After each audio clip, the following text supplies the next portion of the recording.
मेरे colleagues Mahendra ji sir, आज अपन पोषण माह 1 सितंबर से 30 सितंबर के जो चल रहा है इसके बारे में अपन डिस्कस करेंगे कि जो गवर्नमेंट ITI चोमू में सेलिब्रेट करने का जो गवर्नमेंट की तरफ से अपने को नोटिफिकेशन मिला है तो उसकी गाइडलाइन अपने को पालना करनी है।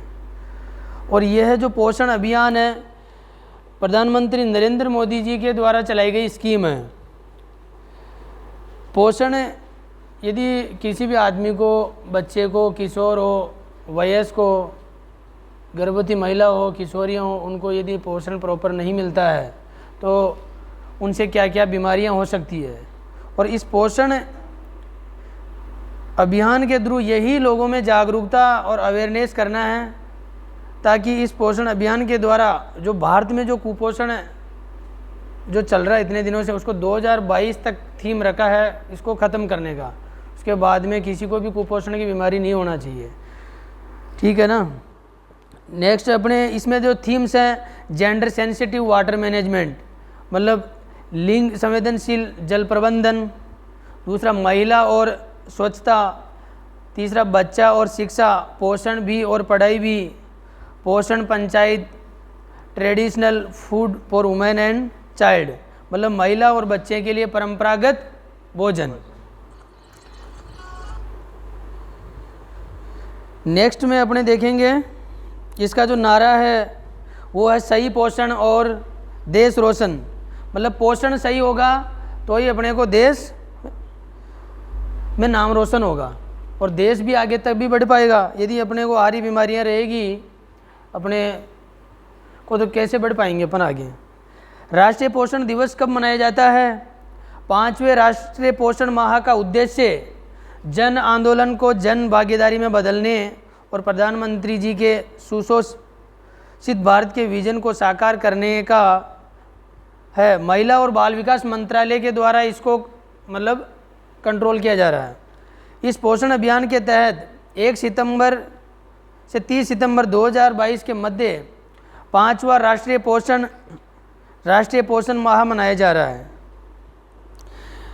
और इससे पहले वाला जो महीना निकला था अगस्त वाला, उसमें प्रधानमंत्री जी ने जो लास्ट संडे आता है मंथ का, उसमें मन की बात में भी इसको बताया गया था, तो मैं उसको भी आपके लास्ट में रिप्रेजेंट करूंगा। ये चर्चा में क्यों है? राष्ट्रीय पोषण मिशन हाल ही में प्रकाशित रिपोर्ट के अनुसार राष्ट्रीय पोषण मिशन के तहत भारत में पोषण के लिए जिम्मेदार 3 शीर्ष पोषण कमेटियां बनाई गई, मतलब समितियां, जो कोरोना महामारी के बाद के एक बार भी बैठक नहीं हुई। वरना पहले जो ये कमेटियां थी वो हर 3 माह में मतलब इसका संचालन कैसे होता है, नीतिगत निर्देश प्रदान करना, विभिन्न योजनाओं के क्रियान्वयन की निगरानी करने और विभिन्न राज्यों और केंद्र शासित प्रदेशों के पोषण की स्थिति की समीक्षा करने के लिए जिम्मेदार है। तो ये कमेटियां पहले हर 3 माह में समीक्षा करती थी।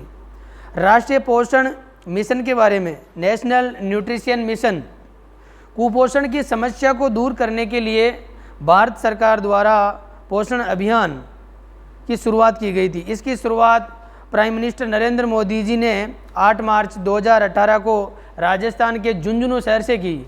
मतलब जो ये राष्ट्रीय पोषण जो मिशन जो अभियान था इसकी शुरुआत अपने राजस्थान से हुई है पहले 8 मार्च 2018 को। इस कार्यक्रम में एक लक्षित दृष्टिकोण यानी अप्रोच और प्रौद्योगिकी यानी टेक्नोलॉजी के समावेशन द्वारा बच्चों में बौनापन, कुपोषण, खून की कमी, कम वजन के बच्चों के जन्म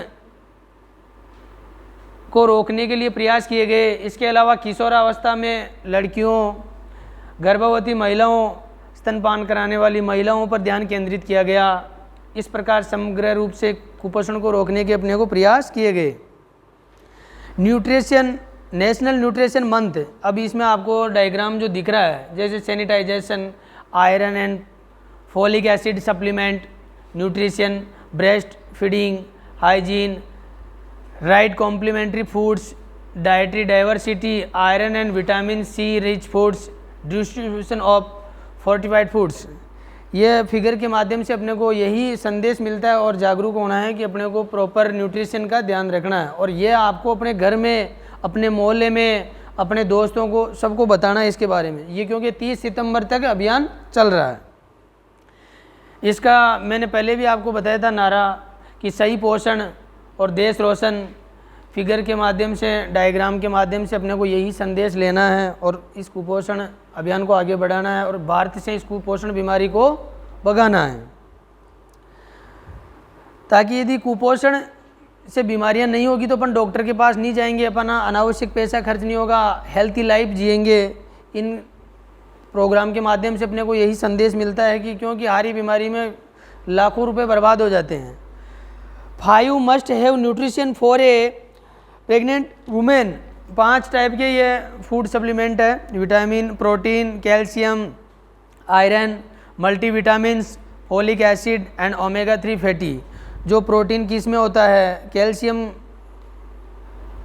आयरन, विटामिन और फोलिक एसिड। जो अभी लेडीज़ वगैरह जैसे प्रेग्नेंट वगैरह होती है तो उनको टेबलेट्स फोलिक एसिड की चलती है, लेकिन अपन न्यूट्रिशन को और यदि ओरिजिनल चीज़ खाएंगे तो वो अपने को और अच्छा बेनिफिट्स करेगी। ये विटामिन ए में क्या क्या होता है, meat, egg, pieces, sweet potato, apricots, fish, broccoli, carrots, pumpkin, cheese. और इनसे विटामिन ए की कमी से अपने को क्या क्या बीमारियां हो सकती है, आंसू पैदा करने की असमर्थता, सूखी आँखें, सूखी और खुजली वाली त्वचा, जो ड्राइनेस स्किन होती है, जो प्रजनन की समस्या यानी फर्टिलिटी प्रॉब्लम्स, विकास रुक जाता है, छाती और गले में इन्फेक्शन, घाव भरने की क्षमता में कमी।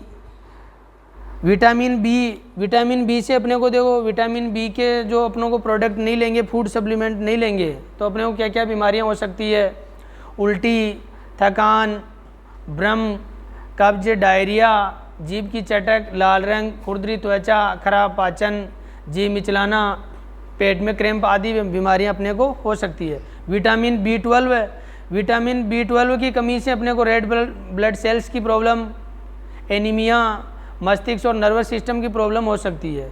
विटामिन बी12 किस में मिलेगा, जो एग्स है, फिश है, पनीर है, इनमें अपने को देखने को मिलता है। और यही चीज़ें अपने को फूड सप्लीमेंट घर पे भी लेना है।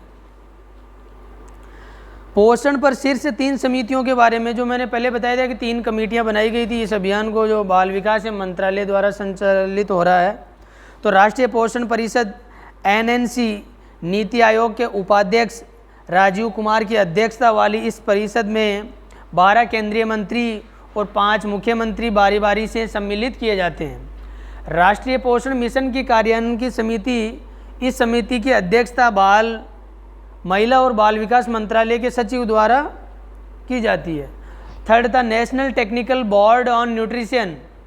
नीति आयोग के सदस्य VK पॉल की अध्यक्षता में national technical board on nutrition NTBN उपरोक्त तीनों शीर्ष समितियां सरकार को पोषण के संबंध में नीति निर्देश प्रदान करती है और विभिन्न योजनाओं के कार्यान्वयन की निगरानी करने के साथ साथ विभिन्न राज्यों और केंद्र शासित प्रदेशों में पोषण स्थिति की समीक्षा करती है। दिसंबर 2017 में कैबिनेट ने राष्ट्रीय पोषण मिशन को मंजूरी देने के बाद इन समितियों में एक बार बैठक किए जाने की अनिवार्यता तय की गई थी। क्या होता है कुपोषण और अल्प पोषण?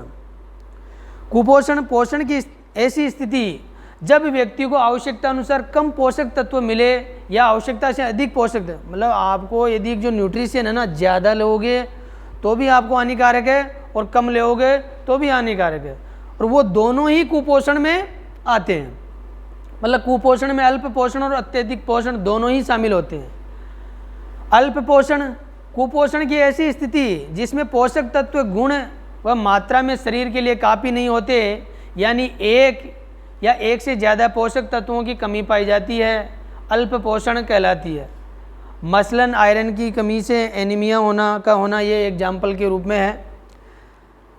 राष्ट्रीय पोषण मिशन के बारे में, ये जो मिशन है उसके बारे में अपने को थोड़ा सा जानकारी लेते हैं कि क्या है। समग्र राष्ट्रीय पोषण सर्वेक्षण केंद्र सरकार द्वारा संचालित देश का पहला राष्ट्रीय पोषण सर्वेक्षण है, जिसमें फरवरी 2016 से लेकर अक्टूबर 2018 तक के आंकड़ों को इसमें अपने को कंबाइंड किया गया, शामिल किया गया।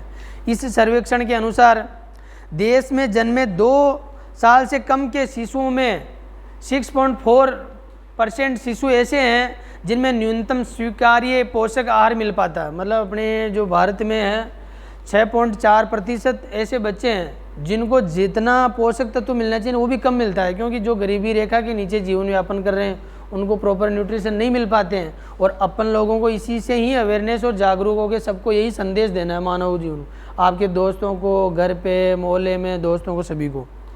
सर्वे में 5 से 9 साल के आयु वर्ग के 10% बच्चे और 10 से 19 साल के आयु वर्ग के 10% किशोर प्री डायबिटीज़ पाए गए। मतलब देखो इतनी सी उम्र में डायबिटीज़ की जो शुगर की बीमारी बोलते हैं वो हो गई।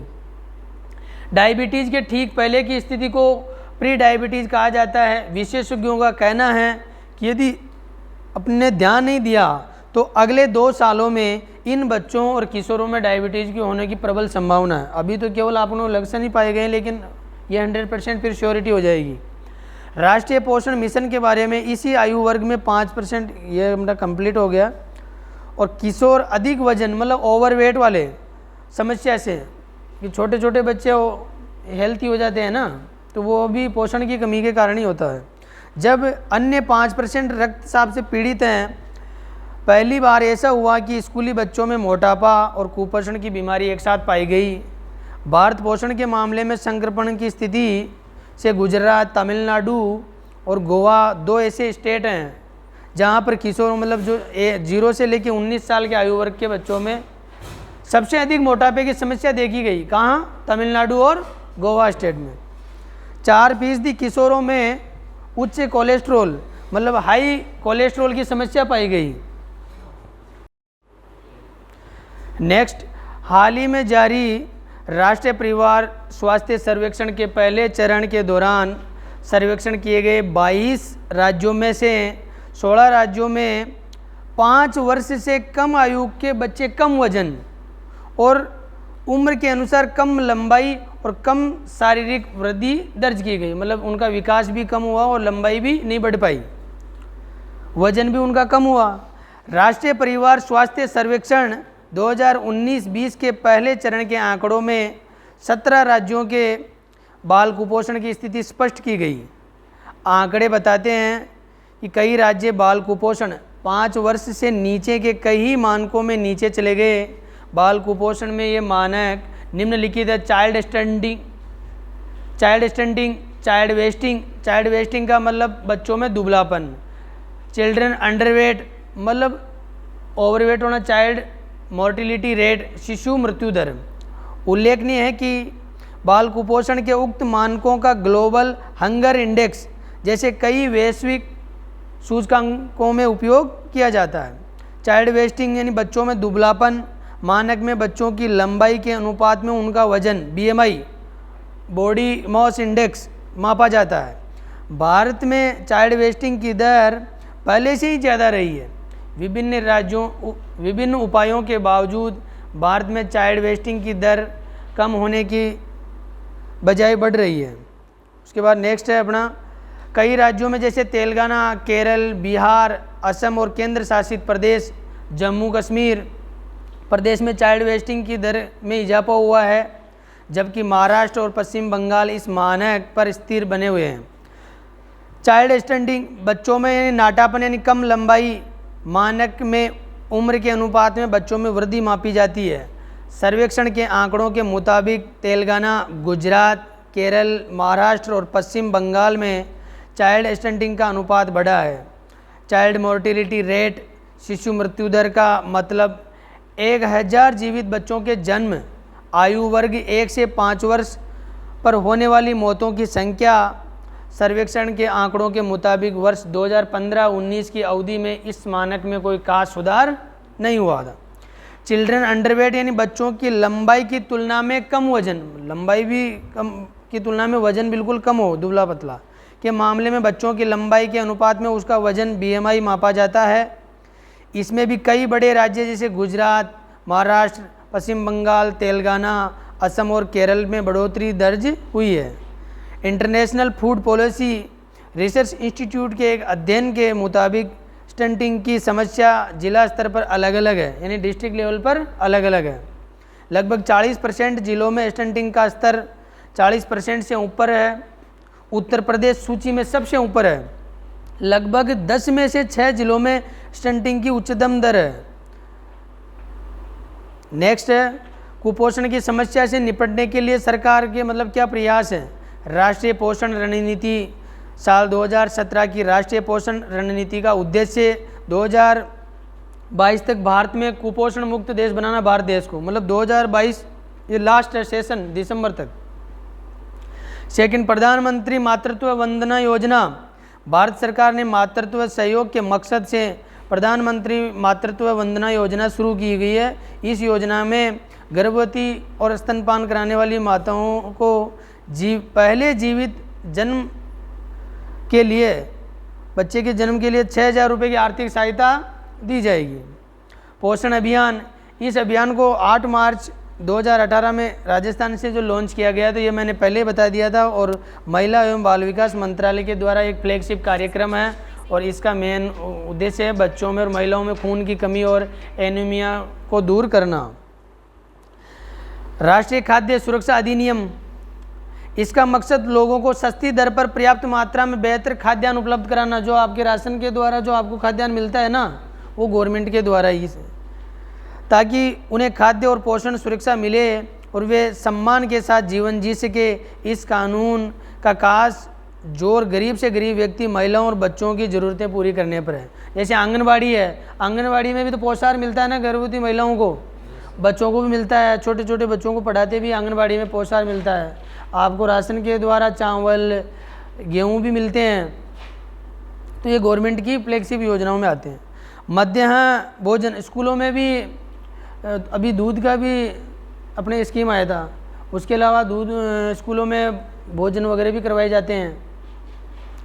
बच्चों में पौष्टिक स्तर में सुधार करने के मकसद से मध्याह्न भोजन योजना प्रारंभ किया गया। इसके तहत हर सरकारी और सरकारी सहायता प्राप्त प्राथमिक और उच्च प्राथमिक स्कूल के प्रत्येक बच्चे को न्यूनतम 200 दिनों के लिए 8 से 12 ग्राम प्रतिदिन प्रोटीन और ऊर्जा के न्यूनतम 300 कैलोरी अंश के साथ मध्याह्न भोजन परोसा जाता है। और इसी के साथ अपना सेशन कंप्लीट होता है। धन्यवाद।